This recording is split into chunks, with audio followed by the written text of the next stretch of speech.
यदि आपने कोई लोन लिया है और उसको आप प्री पेमेंट करने की सोच रहे हो तो इस वीडियो को ध्यान से देखिएगा। प्री पेमेंट का मेन ऑब्जेक्टिव ये होता है कि भाई हमारे पास पहले पैसा इकट्ठा हो गया, इसलिए अब हमें इंटरेस्ट नहीं देना पड़ेगा, तो हम क्या लोन को प्री पेमेंट करना चाहते हैं।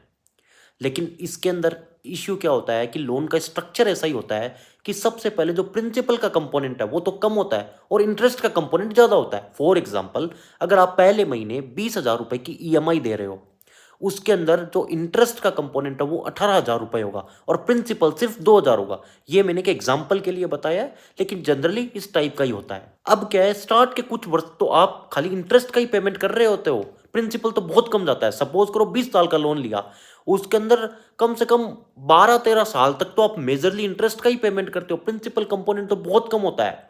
तो आप 12-13 साल बाद अब उसको प्री पेमेंट करने की सोच रहे हो, तो यह आपको घाटे का सौदा साबित हो सकता है। उसमें क्या होता है कि ज़्यादा कोई फाइनेंशियल बेनिफिट नहीं होता। इससे अच्छा तो आप उसमें क्या करो, उसकी एफडी करो और उससे इंटरेस्ट कमाओ, वो आप ज़्यादा फायदेमंद रहोगे। तो हमेशा एक बात ध्यान रखना, अगर इनिशियल वर्ष में आप प्री पेमेंट करने की सोच रहे हो तो अलग बात है, लेकिन आप मिडिल या उसके बाद में प्री पेमेंट करने की सोच रहे हो तो उसमें कोई फाइनेंशियल बेनिफिट नहीं होगा।